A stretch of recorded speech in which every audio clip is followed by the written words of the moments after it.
Head in the sand, got a problem with that, don't wanna hear it. 'Cause I am busy, just counting the grains.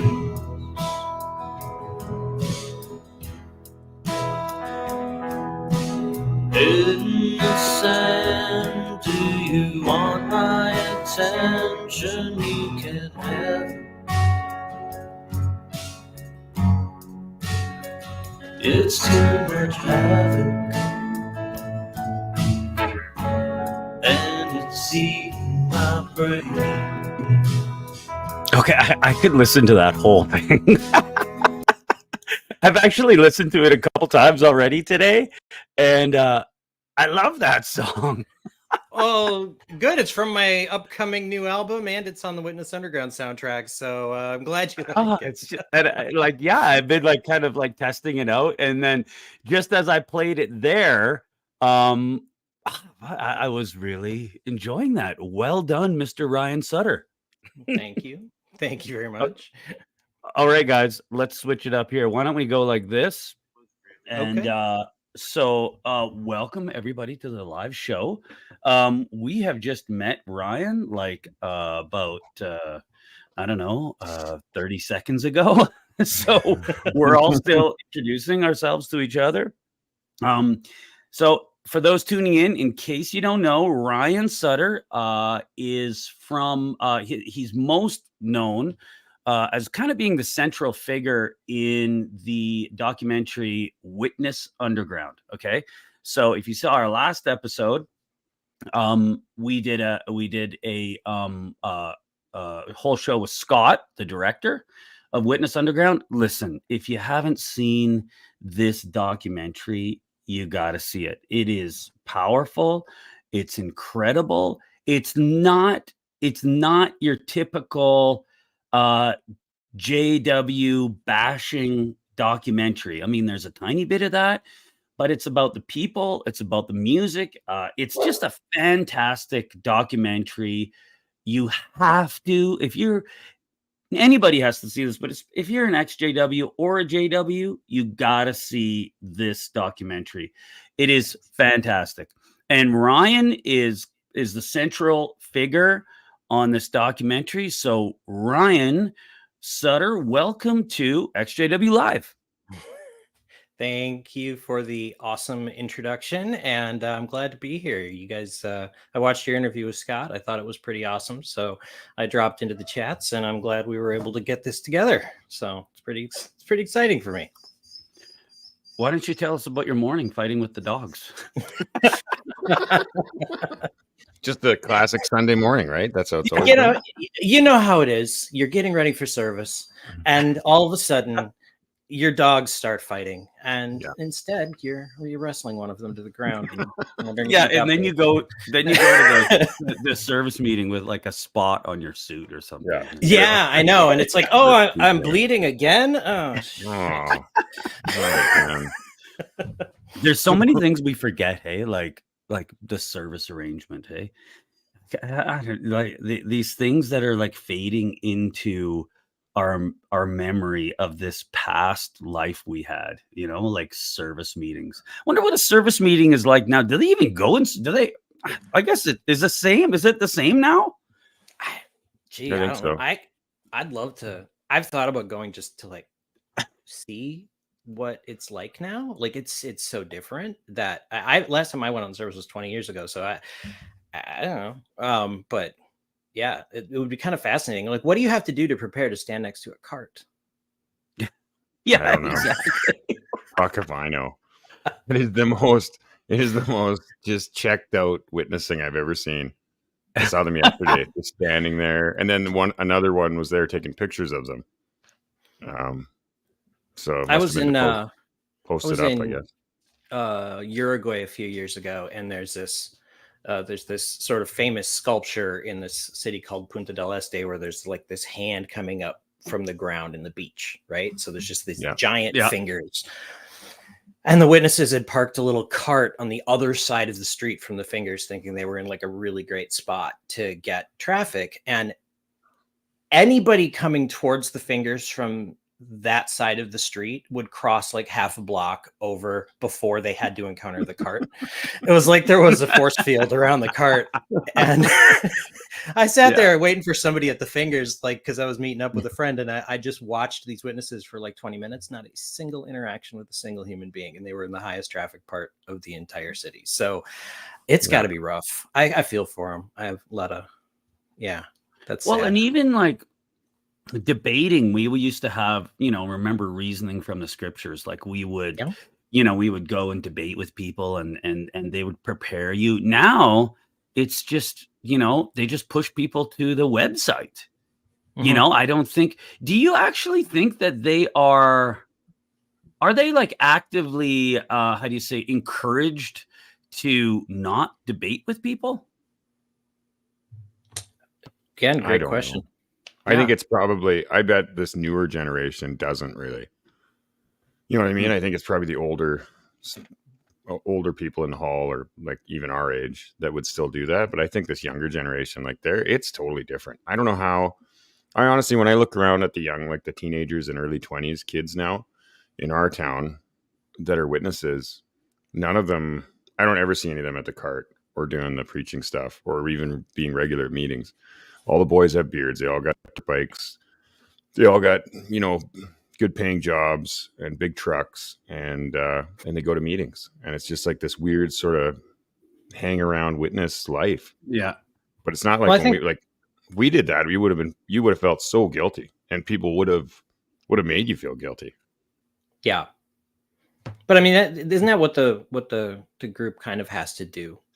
Yeah. They have to transform to survive. They're not going to keep retaining. They're not retaining. 2/3 of the people who are raised in the witnesses, I think, was the Pew study that they found out 67% of the people they surveyed who had ever been a witness were now an ex-witness.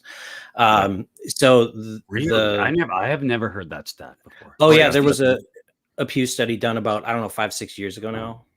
Yeah. Huh. Yeah. Wow. So there's probably more of us than there are of them at this point, as far as probably. Yeah, and definitely when you look at demographic, there is, right? I mean, we should put out an XJW yearbook. Our numbers show how our numbers are growing.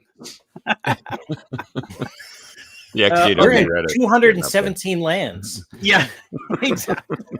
Not countries, lands. Yeah. Yep. We didn't finish geography, so. Wait, I should get the comments up here. Okay, so listen, Ryan, you're here on the channel.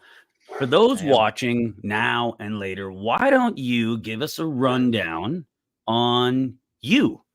Sure. And this is a long form interview, so you can tell the whole story, you can tell half the story, whatever you want.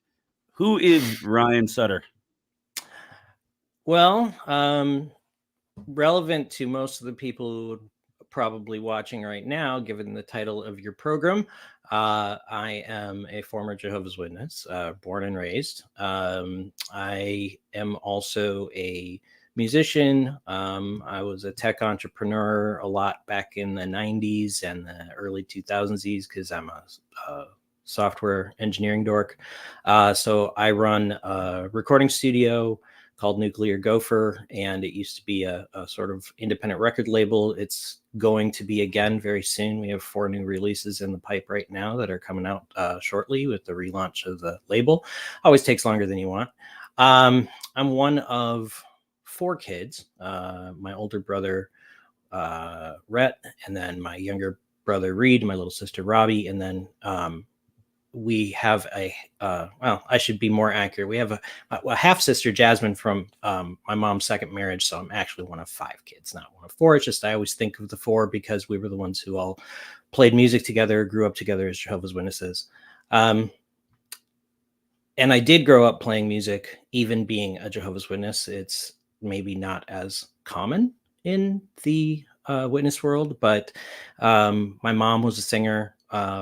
She wasn't raised witness. She was raised Catholic, and my dad was raised Methodist. And the two of them met, got married, and then my brother Rhett, when he was born, he was a preemie, and so he spent the first couple months of his life in the intensive care unit. He had some real struggles, and so in the aftermath of coming home with their preemie son, and him being saved by a blood transfusion and a lot of medical interventions, a whole bunch of stuff, my mom wound up meeting a witness while doing her laundry, who was a neighbor, and the witness used the now infamous to me line, when you say the Lord's Prayer and you say, hallowed be thy name, what's the name? And my mom was like, I don't know, Lord, Jesus. I forgot about that line. So it worked at least once, because pretty soon my mom was studying the Blue Truth book, and this was early 70s, and she came in. So between Rhett's birth and my birth, which was like just a little over a year, my parents both got baptized, and so I came in to an early stage witness family. And so my mom had already been in a band, and she didn't see any reason why she should stop singing. I mean, she was singing when she was pregnant on stage with me right after she got baptized. So she just kept doing it. And wow, there were that's unusual. Well, yeah, but maybe not as much so at that time. That's the thing. They hadn't quite gotten as extreme in some ways, and everybody thought the world was ending in 1975 anyhow, so it wasn't so much a big deal. And so all my mom really had to do was like sanitize some of the lyrics to some songs she sang. Like I remember the song Ride Like the Wind, and where it says, I was born the son of a lawless man, I always spoke my mind with a gun in my hand. And my mom changed it to I was born the son of an honest man, I always spoke my mind with a pen in my hand. I always thought that was weird, like you couldn't even reference but she cleaned up the lyrics, started playing witness weddings, stuff like that. And so I grew up going to band practices. We had a music room in the basement, guitars and drums and microphones and stuff. So we started writing our own songs when I was like 5 or 6, and started recording them around the same time. So my oldest song that I have written and sang and recorded, I was 7, and I still have the tape. You do not. I do. Yeah. I have so much material from my past, most of it music related, and I don't have any of it, so that's amazing that you have access to that. I'm actually, in a way, I'm glad I don't, because I might be like humiliated. Well, if you hold here 1 second, I'm going to show you an artifact. Oh, please do. One sec. I'll be right back. Yeah, I'm looking forward to this artifact. Oh my goodness. If people like the stuff that I did musically, oh my goodness, I'm so glad. For those watching, Nash and I used to be in a band too. I would like to actually see some of those videos. I know there's videos out there, but I have no idea where they are. Yeah, I don't know who's got them though. Okay, this is the oldest. This is the oldest piece of my musical past that still exists. It's a sign. The Rock Boys. Rock Boys. Band concert, 1 a.m. afternoon. Come. That's it. This way. Yeah. when we didn't know the difference between AM and PM yet, which shows you how early this is. Yeah. I mean, well, it's like a late show, it's like after the concert. Listen, I actually like that name. I think you should have kept that the whole time. Well, go back and tell me that in 1980, and we'll see how that goes. It's a band concert. But we wrote our first song, and we wanted to play it for our parents. So we made this sign. Who's we? You and your brother, or me and my brother? Yeah, we wrote our first song. I was born in the city of Texas, because we didn't know cities or states yet either. And we built a stage, and could have been a clever play, you know. we did a whole thing, and we like literally built a stage, and we built a drum set, and we put together a show. Wow. And we put this sign on the door, and my mom thankfully saved it. So that even predates my earliest recordings. It's kind of awesome. I'm that's part of how this movie was able to get made, because I'm kind of the archivist of all this stuff. Anything that ever seemed like fun or was cool or was a moment, I've always made sure to hold on to it. So that's what I think is so cool about the film, is that, you know, there's so much old material that most of us just don't have, right? Like we just don't have those like on video, especially. Like that's really cool. You guys had that. I was honing in on that with Scott, like about how did that happen? Like, you know, all of the footage, like what took place there when you guys got together, and like, did Ryan start pulling out all these VHSs? Like what tell us your story about that. I know it's a little bit of an aside. We still need to get back to your history, but like when you were like meeting with Scott, like at what point did it come out that you have all this footage? Oh, pretty much right away. How do I get around to this point quickly? That can be a problem with me. Not a problem with us. When Scott first reached out, okay, thank you, I appreciate that. When Scott first reached out to me about it, and I know I didn't know him, and I know he told you guys that. Like, I had never met Scott. I didn't know. I'd never even heard of Scott. And I get this sort of Facebook message, and he wanted to have me tell my story. And I was like, yeah, okay. So my story is part of it, but there's a much bigger story. And the much bigger story is more like the thing I helped facilitate and got to be in the middle of and got to appreciate was sort of, you know, the Nuclear Gopher, not just my personal story. And so I said, you know, if you want, and I wrote him this big giant, you know, 12, 13 page document about it. But I also said, you know, if you want to see all this stuff, I've been digitizing and preserving for years. Because I didn't want things to get lost and things to get destroyed. So like, I scanned documents into PDFs and scanned thousands of photos and digitized footage and all this. And so I just put it all up on a Google Drive, and just gave him access. Said, there you go. This is everything I got so far. And as I get more stuff digitized, I'll send it your way, or I'll upload it here. So he dug into this archive of footage and photos and albums and multi-track recording sessions and like drawings and paintings and PDFs of things. He had a lot to work with. What a gold mine for a filmmaker. Yeah, but see, I didn't think it was going to turn into a film, so I didn't think I was really risking much in doing that. Which is so interesting, like that you didn't know that. You didn't know that this would turn into kind of, I don't know, I think it's like an epic EXJW documentary. Like I remember where I was when I first saw the trailer to that movie. And I was like, I can't believe, I thought this thing is going to be on Netflix in like a week. You know what I mean? Just like, I mean, and it has been successful, but I mean, I thought it would come to theaters actually. You know what I mean? It went to a couple of them during the film festival circuit, but I mean, I think it's fantastic, but you got to understand, like, okay, a couple things. One, I had been out of the witness space for, you know, I had not been a witness for a while.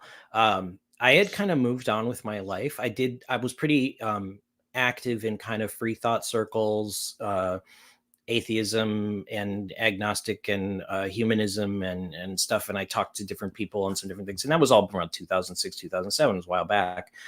And I reached a point where I just kind of said, okay, you know, do I want to go on with my life as like I was before this, somebody who's interested in art and technology and writing and music and filmmaking and all that? Or do I want to move on as an activist around using your brain for yourself? And I'm like, well, I think using your brain for yourself is super important. And there's a lot of activism going on in that space. And I love to talk to those people who are, promoting free thought and freedom of conscience. But I knew that wasn't my main value to bring to it, right? Like I wasn't seeing myself as somebody who was going to write a bunch of books that keep kind of going back around the questions of religion and stuff. I was like, well, what is my unique angle on this? And my unique angle on this, I think, is I'm really a fan of using creative practice as a way to process difficult emotional states, to process difficult personal experiences, and even to process good emotional states and happy personal experiences. And one of the things I didn't really get to when I'm going to loop this back to my life here, but when I was around 15 or so, and we had been making all this music for all this time. My brother Rhett and I had formed a band called the Lavone. It was just initially the two of us. Then we had a schoolmate.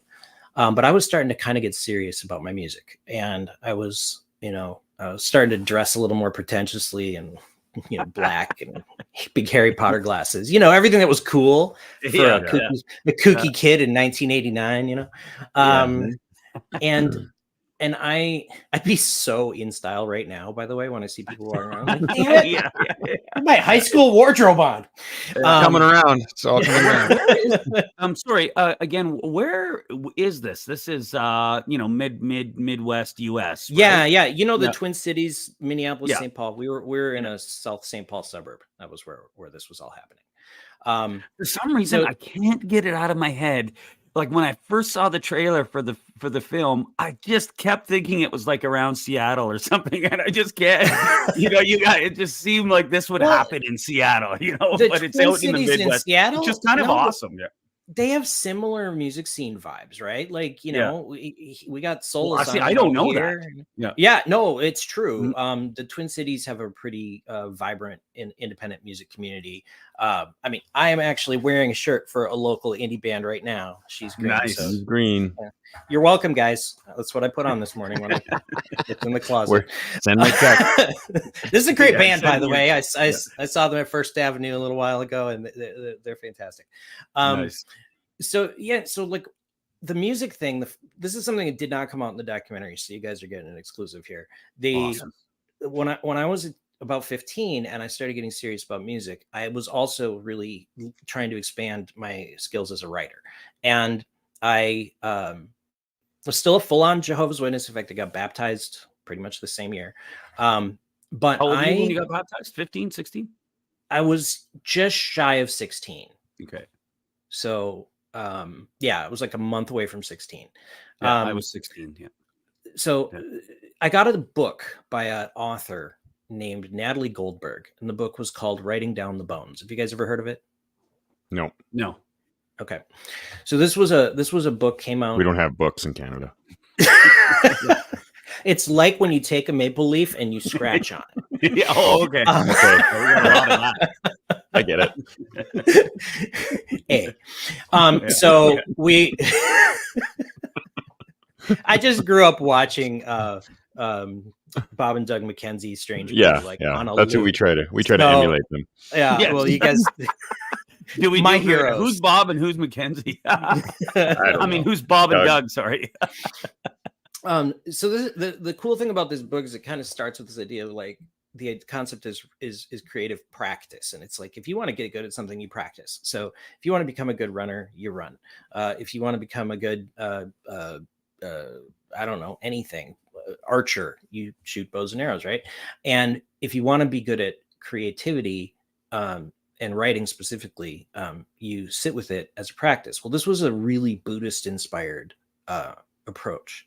It was not it was because she was Natalie. I shouldn't speak of her in the past tense. She's still alive and with us and teaching writing classes, but she came from a background with a sort of a Zen Buddhist perspective, and she taught this from a sitting meditation, but it's more of a writing meditation practice. And I started doing it, not knowing really of its origins having come from any sort of Buddhist practices.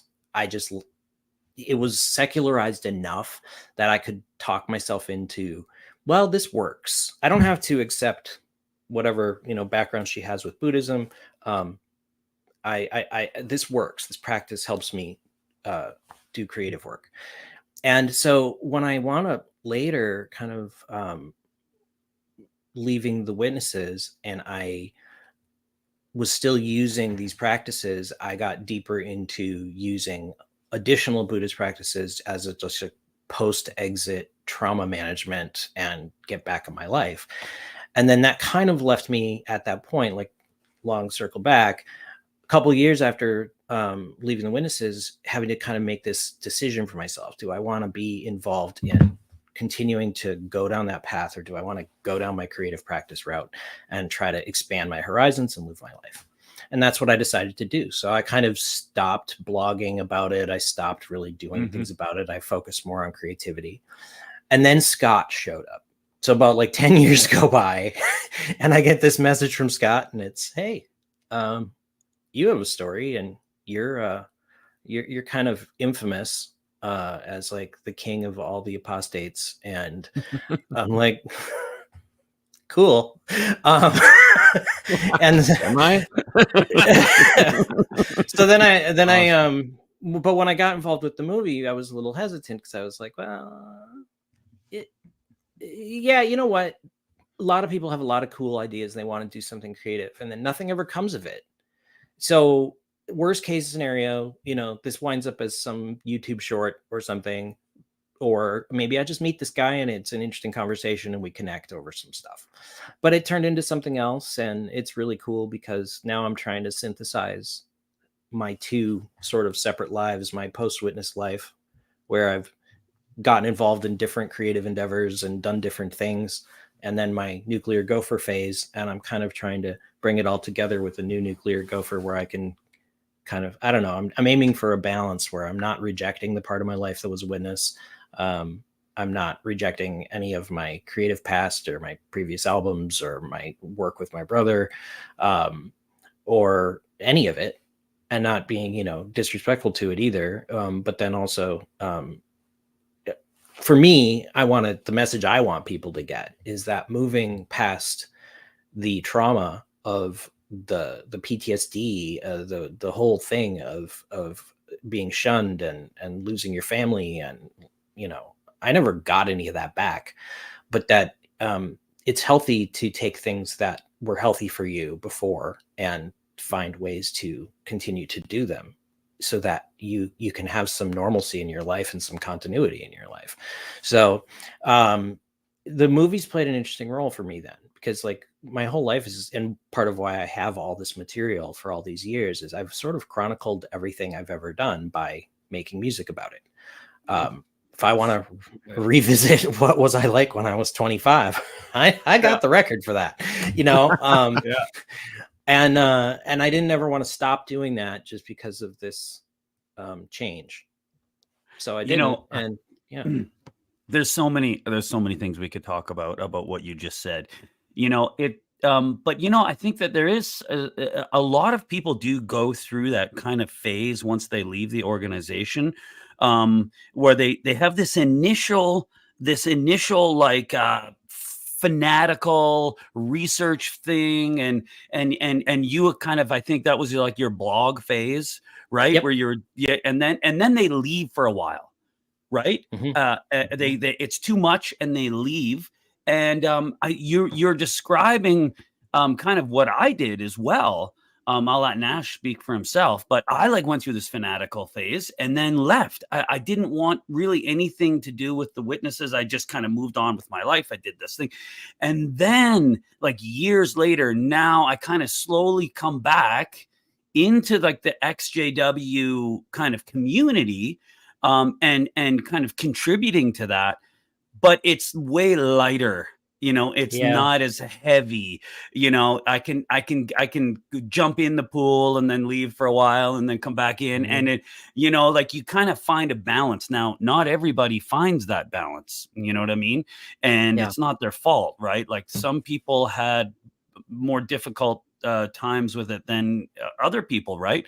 So that's, but I do find that I'm really kind of recognizing what you've been through and what you're doing, like it, and I think it's healthy too, where you're at right now. Mm-hmm. I'm glad to hear other people have that experience. I mean, I think you can't short circuit it, and everybody's path is going to be a little different. But I think one thing that is very valuable for this community and for like why I'm on the show, if I'm trying to not be too, if my main thing in life isn't really EXJW activism, and it isn't, I'm still here though, because I think that I have lived a valuable experience that maybe I would have liked to have known was possible 15 years ago. So I think that, there's nothing, just like with the whole, why would I tell Scott my story in this movie? Telling our stories about our lives and sharing our experiences is like kind of friggin' important, so that we all know what that we're not the only one who goes through this, or that, there's other ways to look at it. And so I'm glad I'm doing that. I'm very grateful this whole thing exists, to be honest. I'm curious about a question. I had so we grow up in this organization and we're told who we are. We're told who we're supposed to be. But there's who you really are at the core, right? Mm-hmm. And so once the chains are kind of broken off and you are now allowed to be who you are, you go through this like finding yourself phase, right? And it's funny, you talk about Buddhism. I'm not a Buddhist now, but Buddhism and that kind of mentality really helped me get through that and find myself, to figure out who I am. How was that what was that like for you, going from you're a JW to now you don't, all these chains are broken off? Who is Ryan Sutter? Tell us about that. So yeah, just one of the light frothy softballs. Yeah, exactly. No, not to be a spoiler with the movie, but I had two major traumas happen very short order. Well, 3 or 4, depends on how you look at it. I didn't just leave the witnesses. I also got divorced, and like, my brother, who had been my musical partner my entire life, died. And I was, between the Jan 1 of 2004 and August of 2005, I had my entire life wiped out. Like, I didn't have any friends. I didn't have any family. I didn't have a wife. I didn't have a brother. I didn't have anything. And I was devastated. Like, I was just destroyed.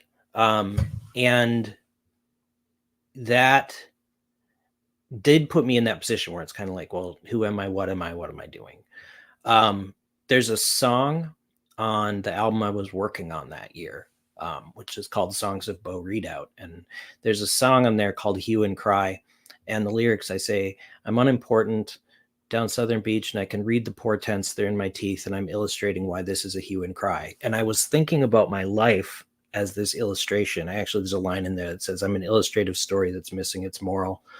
But I was just seeing all this. I felt like it was happening to me, that I wasn't an agent, right? Like, I wasn't in charge of what was happening. I stumbled across information and everything just poof. And then, my uncle died, my grandma died, and my brother died. And it was like, life just sucked. But I met a nice worldly girl who's now my wife. I had my son, and I had music. And so I just said, okay, I got that. And those were things that felt consistent. Like, they had just been my whole life as long as I had been around. So when I asked myself, like, who am I and what am I did have to do a lot of exploration. I had to ask myself about what beliefs, if any, of the supernatural I wanted to have or still held. I didn't just throw everything out in the universe, but I did something where I just kind of started from the minimum of what I knew, and then tried to build on it for myself from there, and tried not to. And made your own Bible along the way. Yep. Yeah. I did do that. I did make my own Bible. I still love that book. I really do. I'm sure it's probably on that shelf behind you. It's actually in the Nuclear Gopher studio, which is around the corner from that. Oh, really? Okay. Right, yeah, I'm in the lounge area right now. Wow.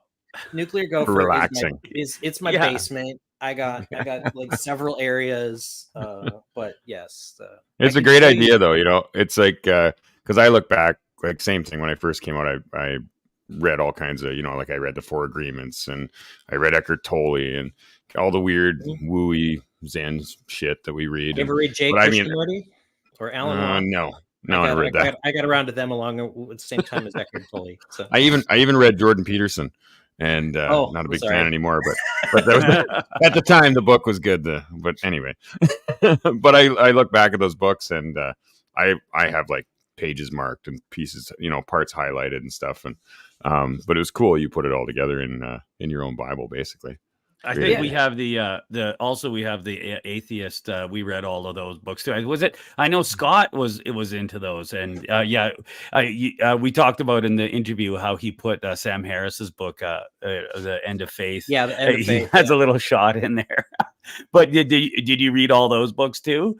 Like, I mean, I put everything on the table. I was like, you got a book on astral projection? Sure, I'll see if there's anything good. I'm like, I don't know.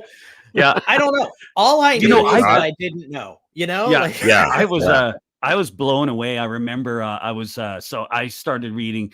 I don't know if we all go through this this information gathering phase right when we leave, but I was reading a book on the Crusades, and I was just blown away because in this book they were talking about how many believed, and I think the Catholic Church actually promoted the belief that if this crusade is successful and retaking Jerusalem, it would bring about Armageddon. And I think they even used the word Armageddon. And I'm like, oh my goodness, Christianity has been predicting Armageddon not since 1914, or they've been doing this for over 1,000 years here. And I'm just like, I can't believe how long this has been going on. That for me, Christian studies were a deeper rabbit hole of curiosity than the theism, non-theism issues, because I was like, okay, before we worry about whether there's any supernatural deity, let's all be super clear about one thing. Nobody's arguing there's a vague God, supernatural, impersonal, deistic force out there. People are arguing there's a very specific one. He has a name, a personality, a biography, a whole thing. Yeah. Let's look at the story and see what's there for that. And when I got into that, I came to two very important conclusions. And conclusion one is that the Bible itself, in its original language, 100% demonstrates that Jehovah God of the Bible started as a member of a 41 God pantheon, not a God all on his own. Monotheism developed over time, and that and other gods are explicitly mentioned in the Bible as existing, not as there's a scripture in Habakkuk where it says that Yahweh goes forth with Dagon and Resheph, and it gets translated to with thunder and lightning, but those were the proper names of two other gods that were in the same Babylonian pantheon along with Yahweh. So what I became very clear on was if I don't believe in the other 41 or the other 40, if I don't believe in the other 40 gods of this pantheon, what makes this one the real one? And I found that it didn't matter to me very much. I wasn't doing this as a matter of faith or debunking or whatever. I was just going, is there something here on which I can make a conclusion that tells me, this is different and I should believe it? And I couldn't find anything that differentiated it. And I still make this point. The dog I wrestled is over here nudging my arm to be petted. So that's what's going on off camera. You guys are got one too. Buckley has feelings. He's sorry for what he's done. I didn't mean it. Yeah.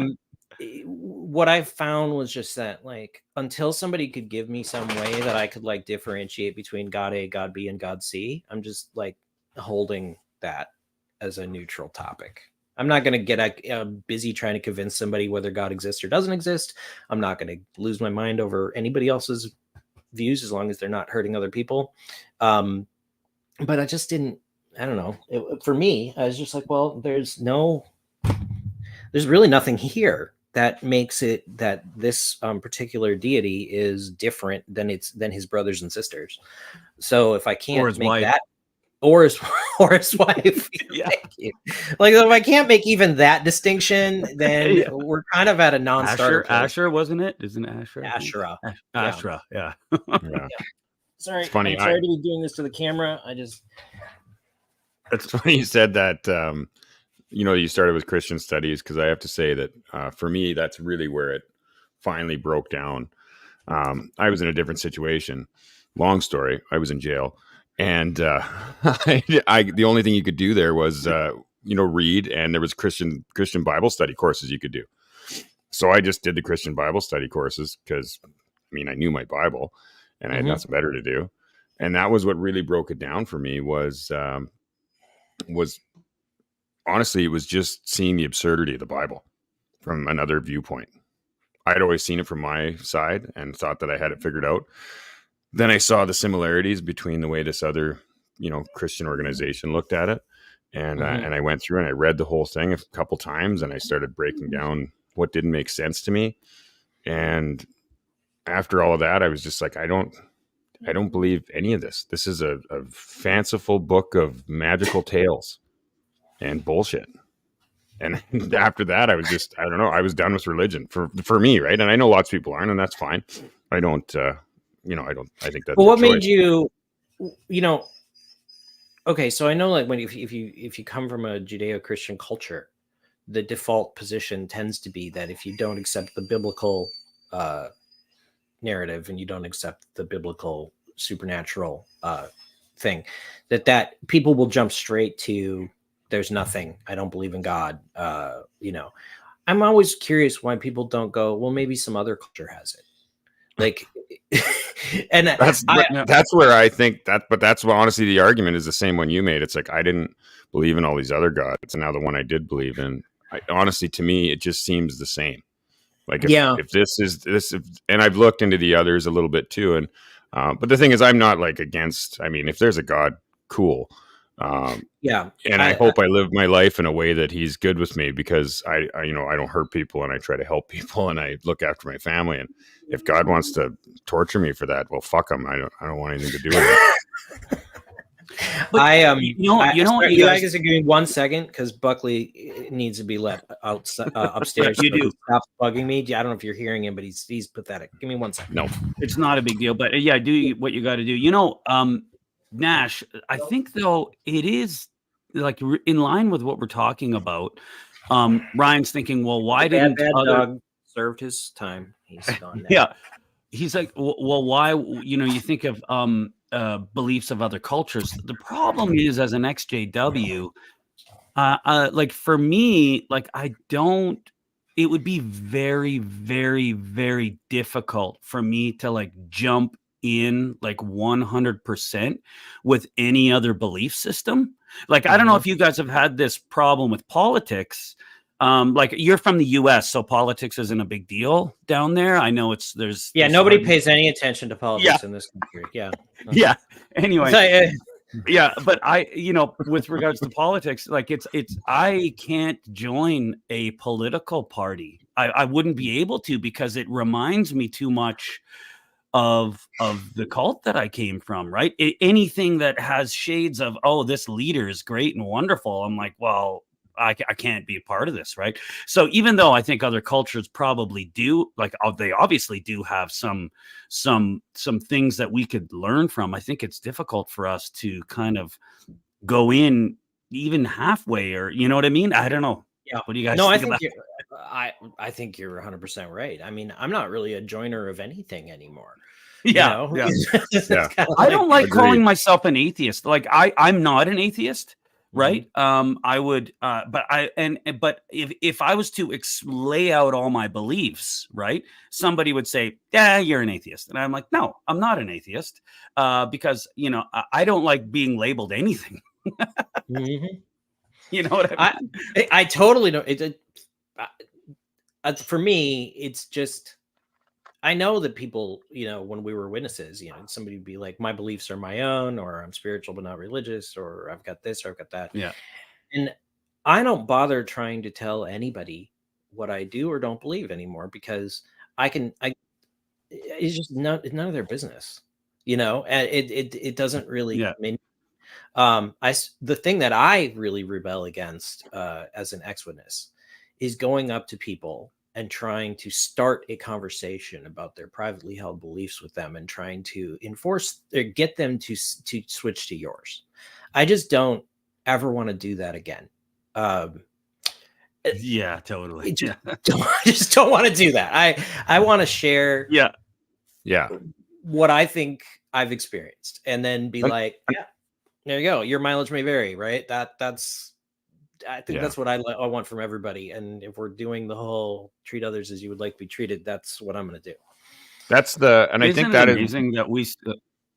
Go ahead, Nash. No, sorry. I think that's one of the things that turns me off with religion, is the fact that I don't know. Speaking in generalities, I see more Christians usually will say to me like, "Oh, that's too bad," like Jehovah's Witnesses ruined your belief in God, and oh boy, you just need to come to Christ. Like I see that a lot, and from people I know, but I don't ever see atheists being like, "Oh my God, you gotta stop believing in that God," because that's. I mean, there are some out there, but I don't. It's very different. Like it's not the same, because when you're Christian or religious, you feel this pressure to help save people, right? That's right. And that's a real turnoff for me, because that's how I spent my whole life. Like I was responsible for all these people's lives if I didn't tell them, and that's how religious people tend to feel. And so they feel this obligation. And I think it comes from a good place, but it always turns me off to religion in general, because I'm just like, I don't care if you want to believe that. That's cool.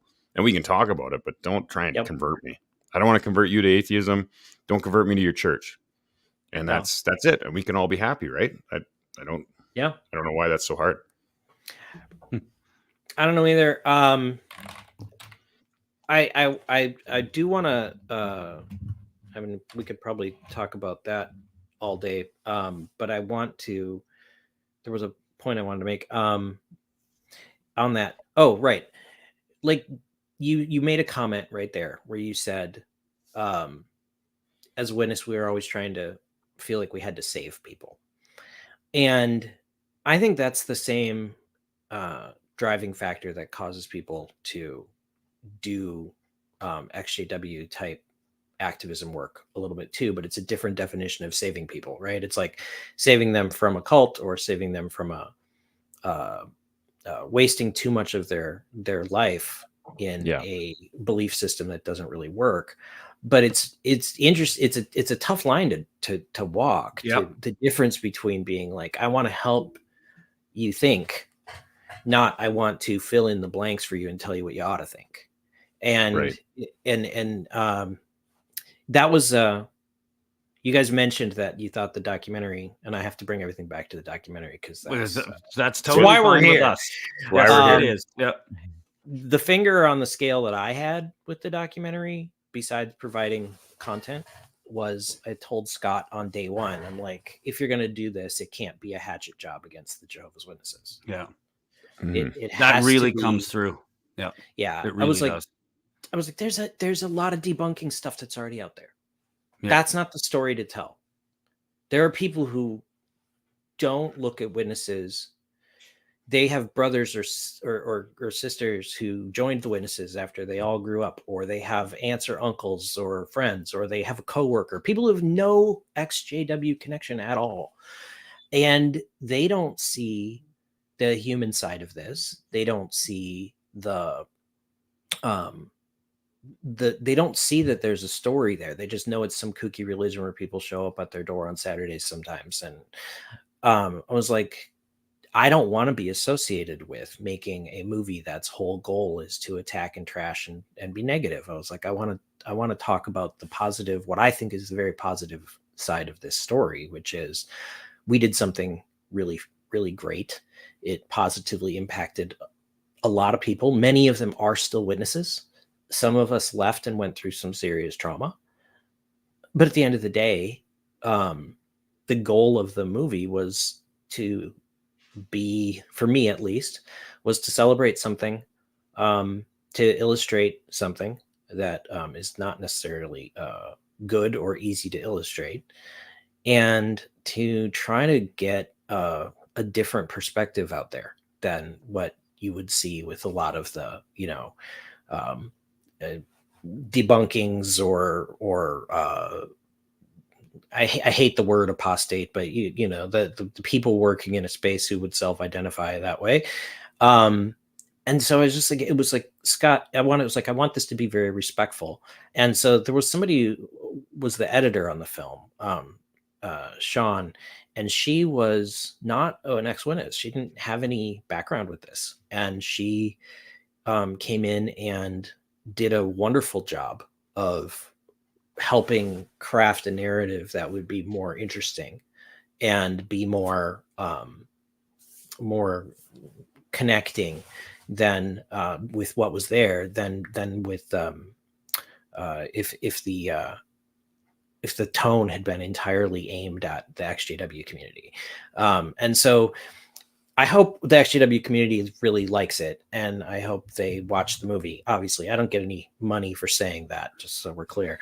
But also, like, please, people in the XJW community who are watching this, please expand the base of this movie past just the XJWs, because the first time I saw this in public, I went to a showing in Wisconsin, and we watched the movie, and there were a lot of people there, and I didn't know most of them. And a trans man came up to me, and he was bawling. And I was like, okay, hi, I don't know you, but hello, it's good to meet you. I'm glad you're here. And he was like, I came to this movie because a friend of mine wanted to come see this movie. And I don't know anything about Jehovah's Witnesses. I don't care anything about Jehovah's Witnesses. And I watched this movie, and it hit me so hard. And I felt like I was being seen. And I was like, wow. And it's it was incredible. because similar ostracism, similar shunning, similar personal transformation stories, similar, like, we talked for the better part of the next, half hour, 45 minutes. And he was just like, as a trans man, my story is totally different than your story, but watching your story, I felt my story. And that was when that was the first point where I was like, oh, the movie did what I wanted it to do. What I wanted Scott to try to do was to do something that was like, would connect. You don't go watch a documentary about going to the North Pole because you went to the North Pole. You go because it's an interesting story. And I think that was the big part where I had editorial input on Witness Underground, was to say the tone. And Scott was totally, he never, that of course he wanted to do that as well, and he executed it beautifully. That was the right decision. Yep. But that was important to me, and I do hope, I would love to hear from people who are active witnesses who saw this movie, because I think it's for them too. Yeah, I love that. I think that was extremely important, the tone of the movie. I think it's tough when you're an XJW. We kind of all have gone through an angry phase. I mean, not all of us, and most of us go through a phase where we're angry, a bit of resentment, and over time loss. There's legitimate reasons to be upset. Oh yeah, lost family. Like there's good reason, but we can't get stuck in that phase where if we're not, if we're watching a film and it's not just bashing the Watchtower and Jehovah's Witnesses, we're not happy with it. Because the reality is, we all lived this experience. We all grew up Jehovah's Witnesses. What do you do with that experience? Because that is a part of you, and it'll always be a part of you. Mm-hmm. So you can either pretend it's not there and live your life in this miserable denial, or you can accept it and take the good from it, and learn how to live your life. And I mean, I think if you do it right, you're a more compassionate, empathetic person. You can be a little more thoughtful, spiritual, if you want to say, when it comes to connecting with, nature or family or whatever it is. I think there are some good aspects that crafted our personalities, and you can just take the cult out of it, and you can still be a good person and live a happy life. Yeah. And that movie, it made me, like, even for XJWs, it reminded me of the good times as a JW. Yeah, it did.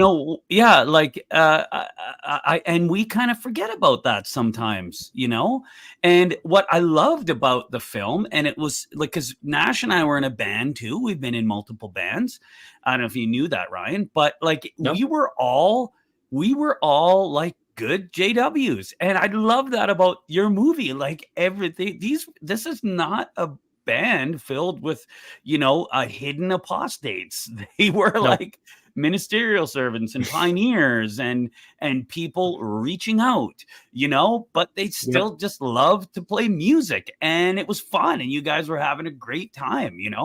I love that about that movie. Well, I think that was my lived experience, right? It's not like I had to like try to invent a story there. It was a natural. Sometimes people are like, how did that even happen? Were you guys all rebelling? And I'm like, it happened 100% naturally without any planning or forethought. Because, I'm at a party and I meet a guy named Cy, and Cy says, you guys, I heard one of your tapes and I'm a singer too. And then next thing you know, we have a recording session, and next thing you know, like it just happened. It wasn't like there was a, I think what's unique about your situation is you actually started a record label, which we got to get to, but I'm going to get to, that is incredible that you actually did that. Because there were lots of Witness bands around here. Yeah. But no record labels. The thing is, though, what's not unique, what I like, we can debate this, but what's not unique is a kind of JW music scene in large centers. Right. Mm-hmm. So when I grew up in the Okanagan shoe shop area, which is southern British Columbia, Canada, and we all knew each other. We all played together. We all jammed together, and we had kind of bands, and and then I know I live in Calgary, Alberta right now. And when I knew of the music scene when I was living in BC, I knew of the music scene in Calgary. And there was one kind of well-known Witness band, and they were good. Like, they had chops, like they were a real band. And so, this kind of, this music scene in the organization in large centers is not, I don't think it's that uncommon, and what's cool about your movie is like you're focusing on like the Twin Cities scene and what you guys did, which you guys took it to a whole nother level, but I think there is these little pockets all over, maybe the Witness world, right? I agree, and I've learned that since. Like, even at the time, you when you're a teenager and this is pre-internet, you don't actually know that there's anything like this happening anywhere else. How could you? Yeah. You have no way to even talk to those people, right? Yeah. But absolutely, there was a scene in Chicago. There was a scene in St. Louis. There was a scene in Seattle. There's a scene everywhere. And they're all awesome. Totally. I'd love to hear music from Calgary from the 90s or 2000s. That would be fantastic. We did our own album actually in about 2007, 2008, and I can't find the album. It was online, but I also was going through my and it was when I first, with another songwriter, decided to do all original music. Right. Nice. So it was all, I was a ministerial servant at the time, but that was also when I left, and I was leaving, and because all of it got scrubbed by the kind of the other guy. So I wish I could. I wish I could. So that's why I'm so amazed that you have all the material, right? Because I don't have any of the material. Well, so Nuclear Gopher is important then, because So let's just stop for a sec, everybody. Yeah, we're gonna tee this up. Okay, we haven't described for the audience, for those that you got to watch the film. Well, please watch the film, and it's free on Tubi. Ryan, if you want to hold off on the spoilers, feel free, or just spoil the whole thing. I don't care. It's your show. But what is nuclear? We're an hour. We just hit an hour in the broadcast. What is Nuclear Gopher? What the hell is that? Nuclear Gopher. What did I say? Only George Bush calls it Nuclear Gopher. I thought it was Trump. Trump that did that. Was it Bush? Okay, that was Bush. Okay. What is Nuclear Gopher? So, at the most trivial level, here's how it started. We had all been doing the music. Rhett and I. We had the Lavone, which is our band, and we had this bandmate, classmate, Mike Thomas, and the three of us were working on. We had been doing all of our recording up to that point. And you got to remember, this was like the late 80s. So we didn't record on computers. We recorded on tapes. And we were recording our music with a home stereo that was like a dual cassette deck. And what we figured out was we could like line in from the back while playing tape A, and we could combine the two signals onto tape B. And then we could do it over and over again. Nice. And, we finally said, you know what? We got to buy a multi-track recorder. And we bought, this is not planned, but I literally have it sitting here. We bought this. Yeah. Right here. I used that exact recorder in high school. This is one. Awesome. That's a blast from the past, man. So we bought a Fostex X26. It was not this Fostex X26, but it was a Fostex X26. So we bought that, and we said, Scott's in the house, by the way. oh yeah. See some channeling going on down there. So I said to Red, I was like, well, this makes us a real recording studio. We need a name for the studio. Nice. And I had just done this song that didn't have a title, and I had been cleaning my bedroom, and I found this piece of paper with it said, scrawled on the paper, it said, "The Gay Laughter of Nuclear Gophers." And I had this like really vague memory of waking up in the middle of the night from some dream, grabbing a pencil, writing this down. 2 months later, finding it while I'm cleaning my room. So I was like, oh, let's call it Nuclear Gopher Original Electric Stereophonic Recording Studio. How come you dropped the gay laughter? I named the song "The Gay Laughter of Nuclear Gophers." Oh, okay. And the studio, the other thing. And from that point on, we just started slapping variations of the Nuclear Gopher name on everything we did. It was like, this is coming from the Nuclear Gopher Cheese Factory. This is coming from Nuclear Gopher Productions. This is coming. And so you just intuitively knew marketing. You knew how to brand. It was a fun name, and we made a little logo. We started slapping it on everything, and our friends started putting it on their tapes. And if it was recorded in our studio, it was Nuclear Gopher.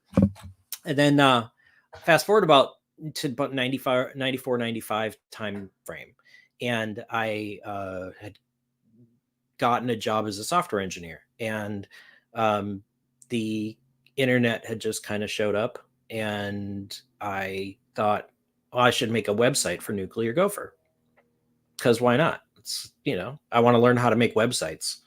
So I did, and I put one of our records up streaming, and it turns out it was the first streaming album on the internet, which is kind of cool. And is that on Wikipedia somewhere? I don't think so, but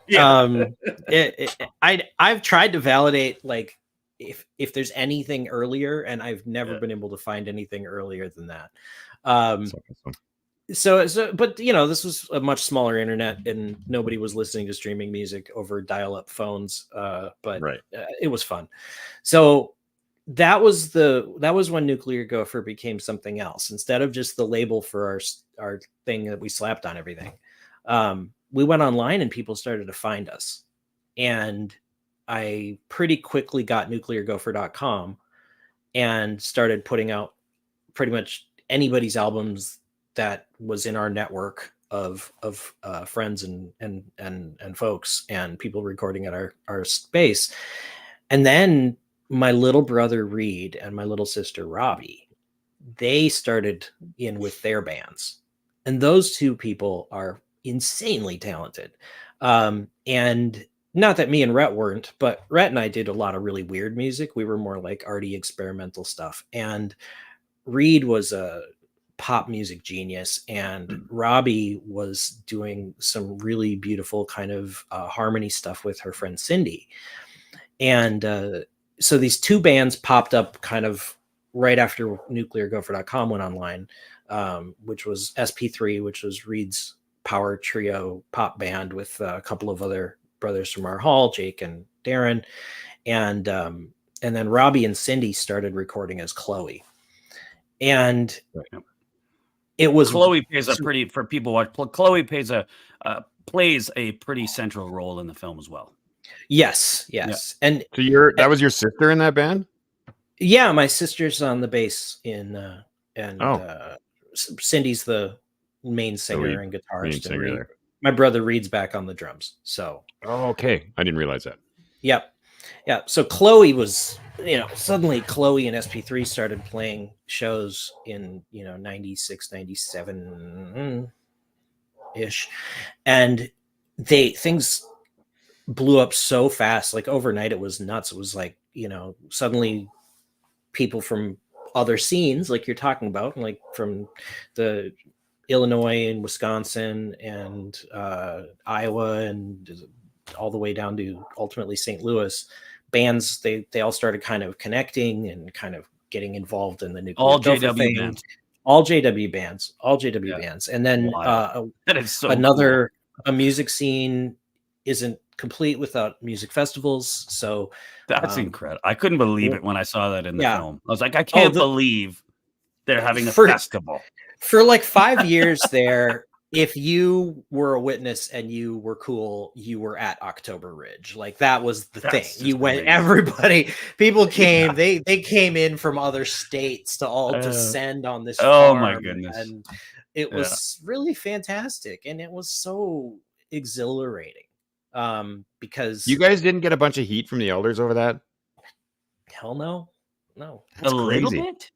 No. That's incredible. It was too distributed. It was too diverse, and it was, to the film title, it was too underground, right? Like, it doesn't sound very underground when we're all having, but it was an elders place that had the October Ridge Festival. Yeah, right. It was elders played at the festival, or at least one I saw. They did. Yeah. They did. That's great. Yeah, they did. That's true. And we had an elder in our band. Why not? Okay. He doesn't speak to us anymore, though. But shout out to you, buddy. Hey, what's up?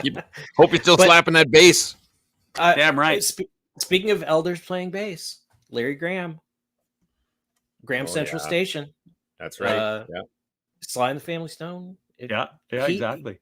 The father of funk bass. He is an elder in the Mound congregation near to the west of the Twin Cities, and he's the one who studied with Prince and brought him in. And Larry Graham came to one of our shows. Right. He was out there in the audience. Yeah, he was out there in the audience one night. Yes, that's awesome. And I was playing bass that night, and I sucked. Yeah, I had such a bad Were night. You stressed I look up, and it's like there's Larry Graham standing in the back. I'm like, why? What were these he festivals was so like? Nice. Yeah, he was so nice. What were these festivals like with alcohol? Was there did anybody get drunk and because I could have seen that. Oh, if that would have happened, that would have happened. That wasn't like we had somebody would have got drunk and it would have been in trouble. Oh yeah, for sure. You would think there would be some story at least of somebody getting in big trouble at one of these things, and I can't think of a single one. I know I know there was one venue where we were banned from a return to that venue.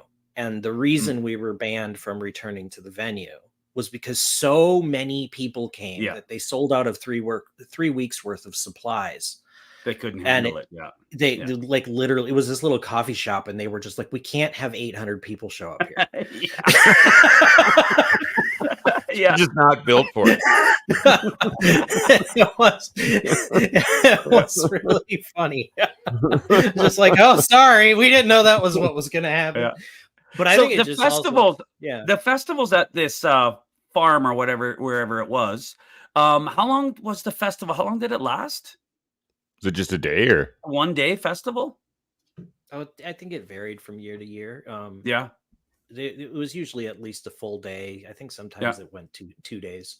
I mean, I don't think I ever attended the whole thing, but I'd always go out and hear some bands I'd never heard before and meet some people I never met before. JW Music Festival. I just can't get over that. Oh my God.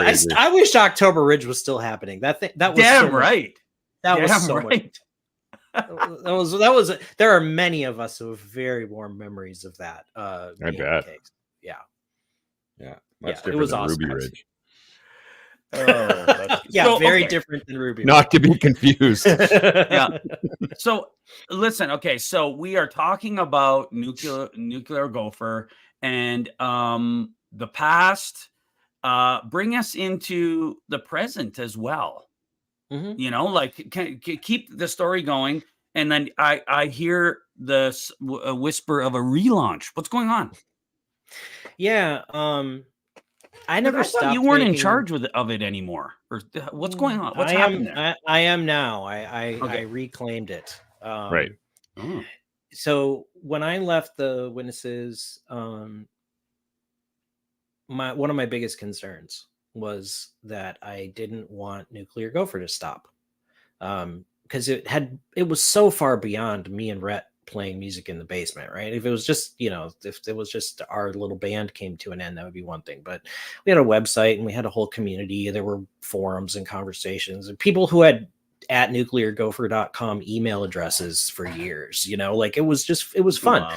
And I was like, I can't have that die. So I just resigned and I gave all the passwords and access and everything to my brother, Reed. And he, I think after Rhett passed away, he decided it would be better to just rebrand the whole thing, which he did. And the whole nucleargopher.com kind of just sort of fell by the wayside. Now, during that time, I set up a sort of a tribute site for a bunch of our old stuff, and I uploaded a lot of our content out to, as Creative Commons releases, so that they wouldn't die, right? I put them out on the internet in various ways, archive.org, stuff like that, where you could freely download and listen to our stuff, but nobody was trying to monetize any of it or sell it or anything. And Nuclear Gopher as a entity kind of, I would say it didn't totally disappear because it continued as the name of a studio, and that's never stopped actually. So for 35 years, there's been a Nuclear Gopher. It's just the label side of it and starting to, use it to release music kind of stopped. But I'm sitting outside of it right now, so it still exists. But we kind of just went back to I just labeled, or just kept recording at the original Nuclear Gopher studio in my parents' house. They shut that down. I just relocated gear and set it up in my own, and it's been that way for a long time now. But over the years, I've kept making music. I've recorded almost a dozen albums of my own. I've gotten better at it than I used to be, and I've never done it under Nuclear Gopher. I always just put my own music out as myself, but it's such a cool brand. It came out of my head. I had a lot of warm, fuzzy feelings for it. Eric and Cindy and Chad from the movie and James, like they love it. And so I was like, you know what? I should just use that again. I should just bring it back to life. I'm in a band, recording an album with a band called Awkward Bodies. Our new album's coming out on Nuclear Gopher. I've got a new solo album that took me 9+ years to record that's coming out on Nuclear Gopher. song at the beginning was from. And I did this really awesome box set of a Nuclear Gopher history that has like 30 discs in it. For people who supported the Witness Underground Kickstarter. I made a limited edition run of those. So we're already making new stuff. And so is that box set, is that going to be available in the relaunch? No, nope. Okay. That was a short run thing. Okay. It was pretty cool though. I'm not gonna lie. Damn right. It has the Blu-ray of the movie and the soundtrack cool. and 27 other albums, and it's pretty fun. So I've been having fun getting back to just what we always used to do, which was making stuff and creating stuff and releasing stuff. And I was having a session with somebody in the studio a couple weeks ago, and he says, I don't have to have been a Jehovah's Witness to be involved in Nuclear Gopher, do I? And I'm like, no. Yes, you do. No, you do not. Study. He's had to study for a while. The door. Yeah, he's like, because I've never been a witness. And I'm like, I know. Keep singing. Thank God. Come on, let's do another track. Yeah. But yeah, I'm more like I'm kind of I think my dreams of being the famous recording artist never really were. I was never really about doing the solo thing. I do it because I love to do it, but I never thought that's going to be, make me the rich and famous. But I'm engineering sessions. I'm working on some new releases. We've got right now, if you go to the nucleargopher.com website, you can play with a little Winamp player that has some skins and have yourself a little dose of 90s nostalgia and listen to a playlist of about 10 songs. Nice. You can sign up for the mailing list. I put us back up on social media. So it's kind of this slow. You're going to be the official music for EXJW-Live from now on. Let's do it. Yeah. Okay, the music. So the music that we have right now is my music that I just do with my keyboard. Yeah. Fantastic. Oh yeah. We're like the real deal over here. Hey, with a real deal. We're up in the ante. Well, I look forward to sharing my new record with you guys. Hopefully you'll like it. Yeah. Please, can you do that? And can you make sure that you send it to the EXJW-Live X, Twitter, and we will put it up there. That would be super cool. I need to have this music to be part of my life. We have a construction crew. So listen, once I have access to this album, it will be blaring on a Calgary construction site. So yes, there you go.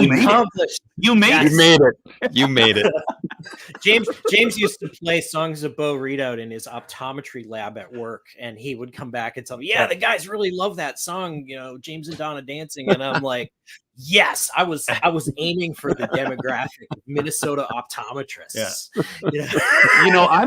I'm a big. It's like that scene in That Thing You Do when they first hear their song on the radio. Yeah. Same thing. Well, Bo Readout is such a cool word too. I was telling Scott on the last interview. I just want to say that over and over. Bo Readout. I'm gonna reissue that record, by the way, in a version that sounds a little better. I didn't know what I was doing when I recorded that. That was really the first legitimate Ryan trying to do something totally on his own thing, and I was. And that was after you left the organization, right? It was right after I left, and all the songs on there are really relevant to my EXJW. And I always tell people there was 3 records I did while I was going through that time. So the Context, Bo Readout, and Louder, Longer, Lobster. Yeah, so that was actually one of my questions for you today. What was the Leaving album? And I think Scott actually touched on that as well. So those are your Leaving the JW, Leaving the Organization albums, hey? Those 3. Yeah, I started working on the Context while I was kind of, I hadn't even told anybody yet that I had this epiphany, and I was, hiding out in the basement and trying to figure out what I think about what I'm supposed to do, and agonizing over this that was about, a couple month period before I spoke out to my wife and started the ball rolling.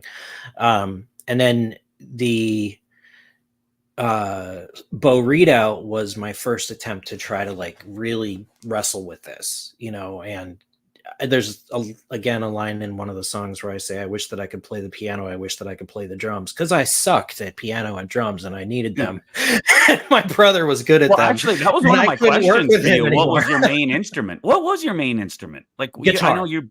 Yeah, it started with. But guitar. you play. In the video, I see you play bass, or is it mainly guitar? No, I'm multi-instrumental at this point. I within the last decade, I've been in a band as a keyboardist, in a different band as a drummer, in a different band as a bass player. Nice. I rarely get asked to be the guitarist because there's always a guitarist, and I'm a utility infield with all the other instruments. So right. I play a tiny bit of saxophone, but you don't want to hear that. I needed some horns for the new album. Actually, I want to hear that. Tenor or alto? Yes. Soprano. Yes, both. You know, the trick is if you're a musician who just is recording, you don't have to be good at an instrument. You only have to be good at it for one take. Yeah, exactly. So you can be like, okay, I don't know, if I do this one take enough times, I will get that violin part. You know, and you don't need fancy equipment either. Like GarageBand, I freaking love GarageBand. GarageBand is fantastic. Yeah. Yes. Yeah, it's great. I think compared to recording on a Fostex X26, everybody today has better stuff to go. 100%. Yeah, people don't know the how much we would have loved to have that back in the day. Oh, you know what I mean? Digital recording is just four track on a tape. It's just nuts. When Rhett finally got access to digital recording, he did a song called "Floatin'" that is 43 tracks, and I was just gobsmacked. Like it was amazing. He did it with the Fox track? Fostex? No. It was. I built a recording PC around 2099. No way. And he gets in there and like does this 43 track masterpiece with all these piles of vocals. He was like, I'm gonna just he like Brian Wilson. The wall of sound. Yeah. And I was like, wow, what you could have done if you had had this technology sooner, my brother. Yeah. Crazy. But so I don't remember where we were, so I'm just gonna stop. We're talking about the relaunch of Nuclear Gopher. So you know what? Let me ask you. So what? And I have a new goal about that. So what's the timeline here? You know, when do you think that we will? You're saying a relaunch when?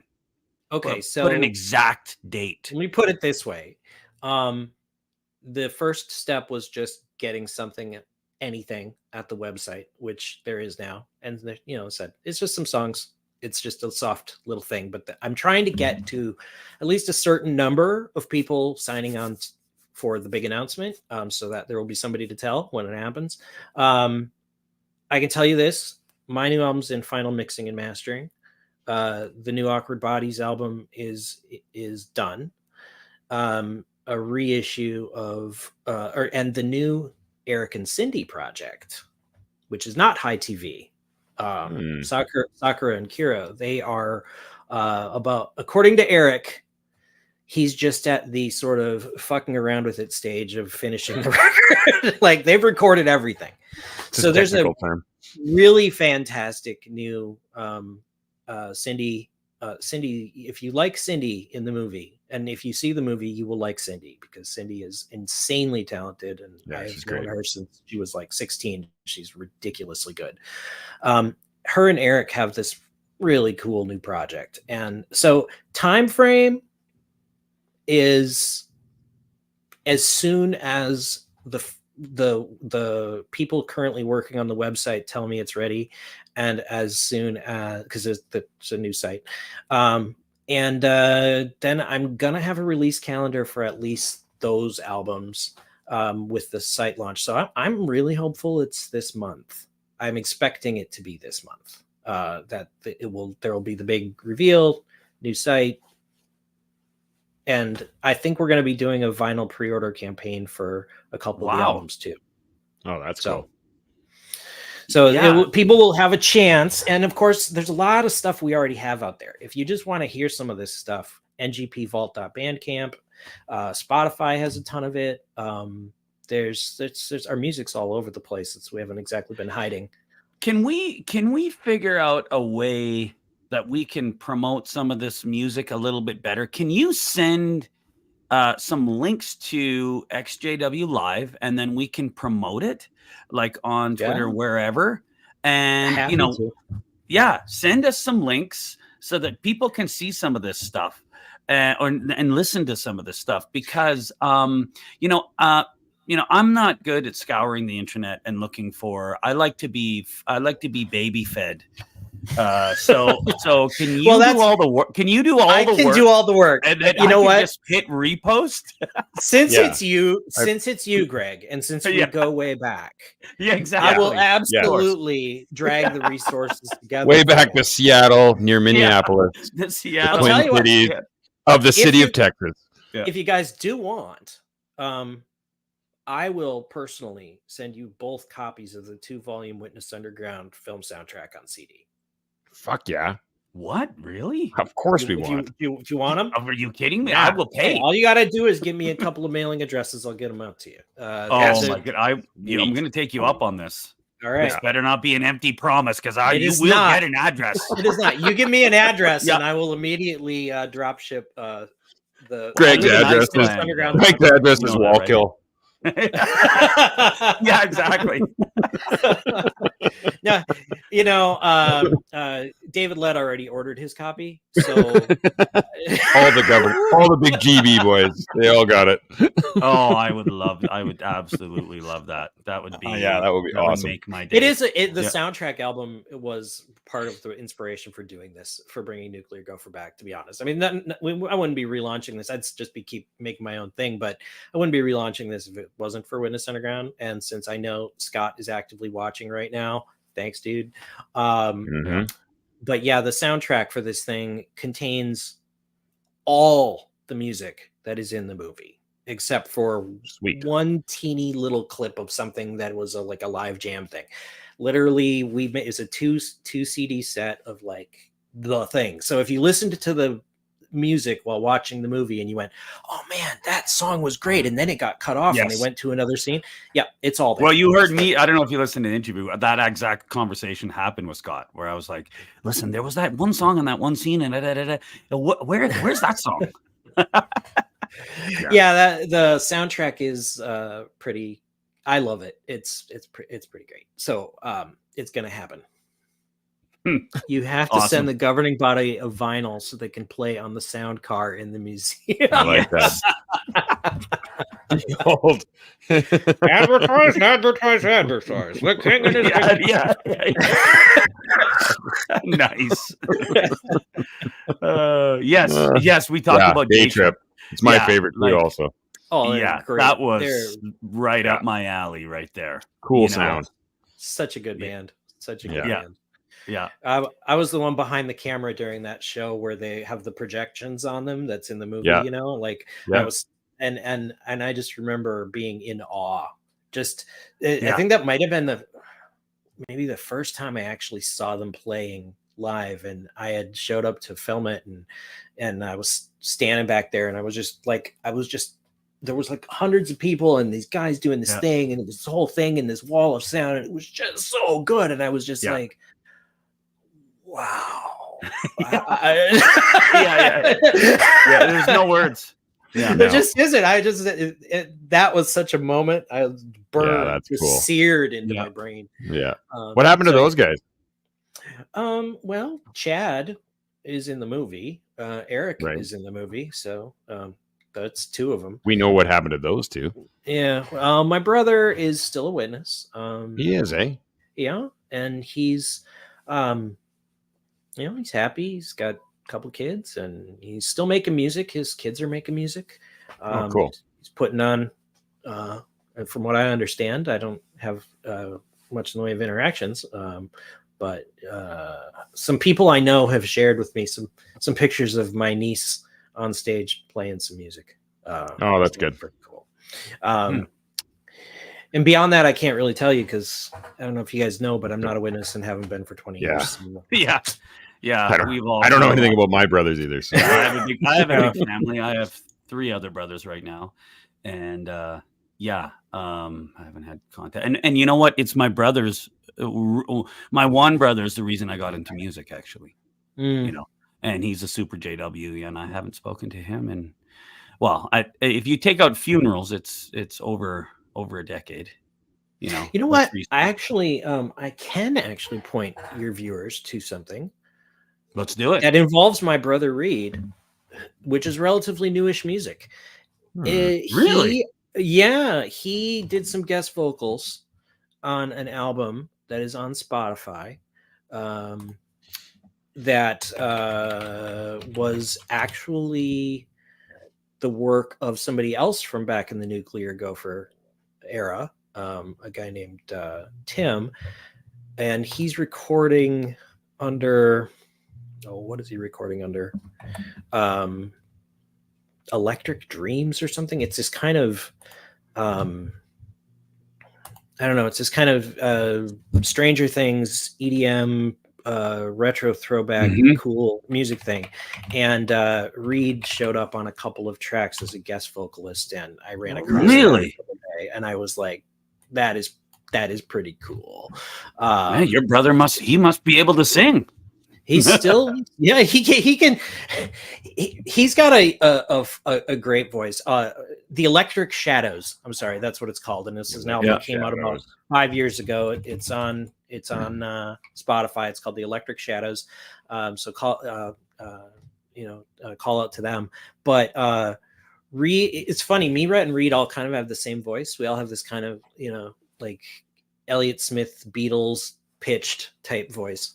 Nice. And then I sometimes try to sing as if I'm Johnny Cash, like in the Ostrich there, where I'm like, oh, I've got a lower register, I'm gonna go find it somewhere. Well, and are you in a Johnny Cash cover band or something? Weren't you before? I was briefly. Yeah, I was a virtual Johnny somewhere for a while there. But one of my favorite Reed stories is we had one of his songs on a streaming platform about like mp3.com or something like that. And this was like before the streaming platforms, back around 2000. But he has this song that's called Melinda. And in this song, he's like, walked into this woman's lair, didn't know what I would find. So he's singing this kind of this higher lilty thing. And he gets this review that's like, I don't know who Melinda is, but these girls can sing. And nice. I said there, beautiful voice. I sent this review to Reed, and then there was another review that was like, "If I would take that as a compliment any day." Well, they also said, "If you like the Indigo Girls, you'll love this song," and that's awesome. My brother Reed does not like the Indigo Girls, and that was hilarious. That was perhaps my favorite two record reviews we ever got. Got them framed up on the wall. Reed, the Indigo Girl. Awesome. I really do. I would love to have those framed. These girls can sing, and you must really like the Indigo Girls. So it's like, all right, Reed. Nailed it, buddy. Oh, yeah. That is hilarious. That's perfect. All right. So that was Reed's band was Day Trip then, right? Yeah, Reed was in a few. He was kind of a floater. He was frontman in Pop Riveter and SP3, which are these sort of really like poppy, super fantastic bands that and then he was the drummer with Robbie and Cindy and Chloe, and he was a drummer over in Day Trip. So, a lot of us floated between different things. Just a bunch of band floozies. Rhett was just in in that one band though, right? No. Okay, in terms of sheer musical talent, Rhett was the most talented out of all of us. Rhett was like, he was drumming on stage with my mom when he was 7, in like getting paid gigs. She tried to get him on Star Search with Ed McMahon at some point in the 80s. Like, Rhett was hyper talented, and but it was mostly drums at first, and he was a spectacular drummer. Like, Neil Peart got nothing on Rhett. No offense to Canadian, but Rhett could do everything: jazz, rock. And he could do it at a very young age. He was a prodigy, and so anytime anybody needed somebody to drum, Rhett could just walk up and do it. And he hated it because it was so easy for him. He liked to sing, he liked to play piano, he liked to do all this other stuff. But the fact that he was this brilliant drummer was like always annoying to him. And so Rhett was often sitting in the background in some of these things too. And in fact, the clip in the Witness Underground where I'm watching the projector with Rhett drumming and everybody's chanting Rhett, Rhett, Rhett, Rhett. And then he goes into this whole nice drum solo. The reason that chant happened was because I knew how much Rhett hated having to be pressured to do drum solos. So I started yelling, Rhett, Rhett, Rhett, Rhett. And then he had to do this. But he was sitting in with SP3 that night because their other drummer had been disfellowshipped. So yeah, that happened. Nice. It was so there was a lot of there was almost a Sutter floating into most of a lot of the bands had a Sutter on stage at some point, even if it was a temporary thing. We were glue. Yeah, that's cool. Okay, Ryan, usually when it hits an hour and a half, we start thinking about wrapping things up. Yep. Wrapping. What do you want to, what do we want to leave talking about here? How about life? The title, well, you know what? We have a habit on this channel where we only talk about the title of the episode at the end. Yeah. So usually because we make up the title. Yeah. Then you have a conversation and then you find out they weren't related. Yeah. Yeah. What? So the title of the episode is Life After Shunning. So Ryan, is there life after shunning? 100%. Here's what I got to say about that. I'm glad you chose that title. I had some witnesses come to my door a few years back, and the sister who was at the door, she didn't recognize me, but I recognized her. And I said, sister, I'm not a witness anymore. I used to go to your congregation. I don't know if you remember me. I'm Ryan Sutter. But I'm, I wish you guys the best door to door today, but I don't need a watchtower, And she seemed a little bit taken aback, and she said, "What do you think you found something better?" And nobody had actually ever asked me that yet when this happened. And this was about, I don't know exactly what year this was, but I was like, had to stop for a second. I was like, yeah, I did. Like, nice.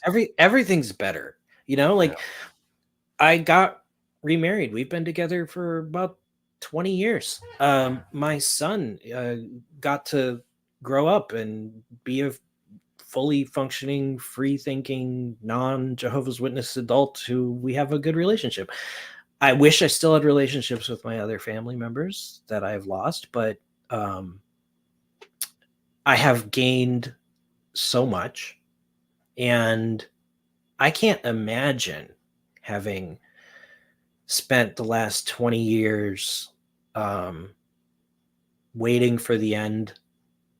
It's still not being here.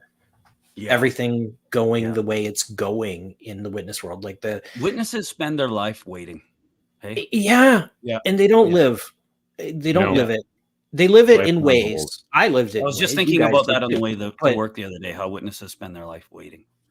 Yeah. And I'm just glad that I get to live a life, that I get to enjoy that life. I get to have interesting experiences and meet cool people. And the first few years transitioning to becoming worldly was a real challenge. Yeah. Like to think of myself as just a normal person, just a human being like everybody else, and everybody else is just a human being like me. And there's no us and them. There's no worldly. When I transitioned to that was when I kind of felt like, okay, yeah. This is just better.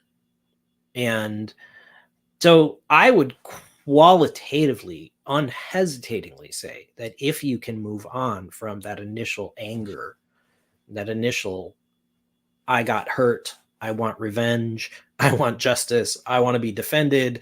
If you can find your way through that maze and you can start just having a life, like, it's fantastic. And doesn't mean life suddenly gets beautiful and perfect and no bad things ever happen, but at least you're in control of it. And you have autonomy even when things out of your control happen. So I'm very, very happy. I couldn't have, I'm glad the Nuclear Gopher story thing didn't really start to happen to the rest of the world here for this movie thing until I was ready for this. Yeah. And I had to go through a whole different life, and I did. And it's great. I have as many friends and as many musical connections and as many wonderful family memories and stuff in my world outside the witnesses as I did from the world inside. And I have a balanced life, and I don't talk to people. I don't walk up to people and say, "Hi, I'm Ryan. I used to be a Jehovah's Witness." It's just not a thing. And I hope anybody who thinks they're not going to get to that point, just be patient. You can. Ryan, wow, that was so well said. Nash, Yeah, we I need agree. to break that final speach out into a separate video, please. I will. Yeah, I already that about it. was so well said. We're gonna end it. I have one last thing though that I would like to do today, if you guys don't mind. And not to be, because I don't want to bring out any tears here, but I have to, because we have something all in common here. We have all had brothers that passed away, and I'm going to shout out to my younger brother, Brian, who has left us, but today's his birthday, March the 5th. So Brian, if you're around anywhere and listening, thinking about you, we all had, and I know Nash, you're in that boat too. So that's all I'm gonna say. Everybody, thank you for listening. Thank you for watching. And are we good, everybody? Yeah, we're good. Yeah, hang out, don't leave yet, Ryan. But you people online, thanks for stopping in to EXJW-Live. And we will see you again in maybe a week or 2 weeks, something like that, whenever we decide to stream on a weekend. See you later, everybody.